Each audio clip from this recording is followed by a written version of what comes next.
এই হিসাবে আমার তিনটা ঘটা মারণ লাগে। একটা গাছের উপরে, একটা সোনার ঘাটের মাধবপুরের মাটির উপরে, একটা লোকে মন্ত্রীরে ঘটায় যেটা খায় ইটারও খাওয়ান লাগতেছে। আমার তিনটা ঘটা এক জায়গায় করণ লাগতেছে। তিনটা ঘটা আমি খাইব। খালি তো আমরা কাঠবিড়ালির সমস্যা না, আমরা বানরের সমস্যা। বানরের সংখ্যা বাইরে এমন বাড়ছে, এখন এরা খানি নাই, এরা আইতেছে মানুষের বাড়ির দ্বারা। উপজেলা চেয়ারম্যান সাহেব, ভাইস চেয়ারম্যান সাহেব বললেন যে কাঠবিড়ালির কথা, দেশি ভাষায় আমরা বলি কটা। কাঠবিড়ালি মামা আমার উপজেলা চেয়ারম্যান সাহেবের কষ্ট হয়েছে যে একটা কাঁঠালের মধ্যে খাই ফেলছে। তো কাঠবিড়ালি একটা কাঁঠাল খাইলে এত কষ্ট হয়েছে, আর গত 30-40 বছর ধরে আমরা বরাদ্দ যে বিড়াল বলতে খাইছে এটার কষ্ট হয়েছে না? এবারে তো খালি আমার কাঁঠাল খাইছে। আর এই যে টিআর কাবিকা টেস্ট রিলিফ কাজের বিনিময়ে টাকা, এরপরে এমনে হেমনে ডাইনে বামে শুকনা খাবার বিজা, ইটা যে কাঠ বিড়াল লেখাইছে ইটা বিড়াল না, ই বিড়াল নো, গাছের উপরে যে বিড়াল ই বিড়াল না, এটা হলে আমরা দাঁড়িয়ে লাড়াচাড়া করেন যে বিড়াল যে খাইছই উনকা তো চাইটা যেন আপনারা কাঠ বিড়ালি আমরা ওরাইতাম, মারতাম বা চেষ্টাতেই করতাম, সংসদও হইতাম। ই বিড়াল লাগলে কিনা করবো? এ অকল তাই মিল লেখা হয় না 20 লাখ টাকা খাটো, বা অকল তাই মিল লেখা বিড়াইলে সর্বোচ্চ 20 লাখ হইব খায় কিনা। আর আমরা যে এখানে এক রাই দেখাই নেন 50। মামা আপনারা আমি কথা দিলাম, আপনার বাইকটা হিসাবে কইন আর সোনার ঘাটের ছেলে হিসাবে গাছের উপরে হাট বিড়ালিও আমি কন্ট্রোল করবো, আর মাটির মধ্যে যারা হাট বিড়ালি আছে নিচেও আমি কন্ট্রোল করে ছাড়বো।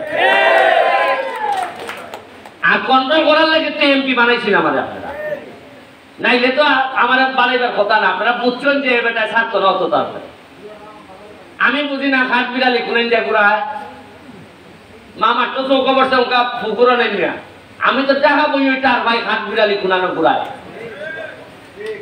দেখেন। আপনি এইটা নেই দেখেন, আমার তার এটা হাট বিড়ালি নাই, খেলে নাই। কারণ আমি জানি হাট বিড়ালির নিচে খিতা দেওয়ান লাগে, গাছের নিচে দিলে ওষুধ দিলে উঠে না, উপরে দিলে খিতা দেওয়ান লাগে। এটা আমার কিছু জানা আছে, আমি অল্প অল্প করে ব্যবহার করতেছি।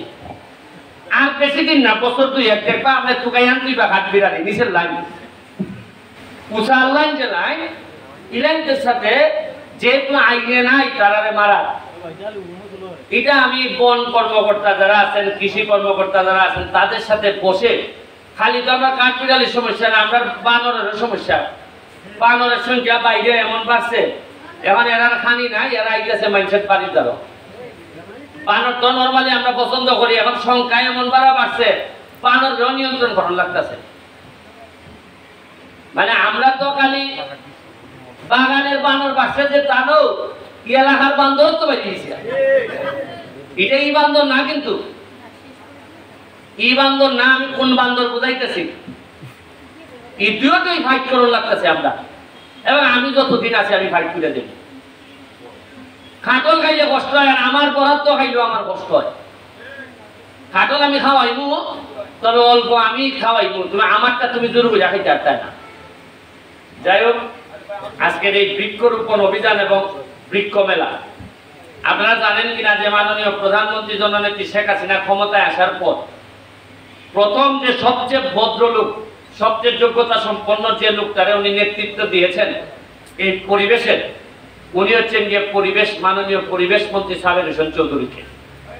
আমার দেখা মতে সংসদে সবচেয়ে কোয়ালিফাইড, সবচেয়ে ভদ্রলোক কোন লোক যদি থাকে এই সাবের হোসেন চৌধুরী। উনি আমার নিজে বলছেন যে তুমি যে গাছ লাগাইতেছো আম গাছ, এই প্রজেক্টটা তুমি আমার দাও। আমি কৃষি অফিসার সাহেবকে বলছি যে আপনি এটার কত টাকা ভ্যালু আইলো, কত আমাদের সুবিধা হইলো, এটা আমি মন্ত্রীরে দিতেছি, যাতে উনি সারা বাংলাদেশে এই যে আমের প্রজেক্ট যেটা, এই প্রজেক্টটা যেন লাগাইতে পারে। একজন ভালো মন্ত্রী পাইলে হয় কি, কাজ অনেক আগাই যায়। এই কাজের মধ্যে এই মন্ত্রণালয়ের মধ্যেও খটা আছে, খালি যে সোনারঘাট খটা, এটা মাটির নিচেরটা হইতেছে, উপরেরটা না। ইটার মধ্যে খটা আছে, খটায় আবার ওই মন্ত্রীরে বেশি আগাইতে দেয় না। এটাও আমি জানি, এটার ব্যাপারে আমি মামলাও করছি একটা। এই কেনারও কটা, তাহলে হিসাবে আমার 3টা কটা মারণ লাগে। একটা গাছের উপরে, একটা সোনার গাছের মাধবপুরের মাটির উপরে, একটা লোকে মন্ত্রীরে কটায় যেটা খায় এটারও খাওয়ান লাগতেছে। আমার 3টা কটা এক জায়গায় করণ লাগতেছে। এটা তোমরা যারা ক্যামেরা আছে জানি রাখো, 3টা কটা আমি খাইব। আর না এটা বুঝেন না, আপনার 6 মাসের ভিতরে এমপি রে মাইরে লাউন লাগে, থ্রেট আই হয়। আর গত 30-40 বছর অত নেতা আইল, কেউ তো মারার কথা কেউ হয় না। মানে বুঝছেন নি, আপনি জ্বালা রাখো কান, গুনান গুনান বন্ধকে জ্বালা করছে।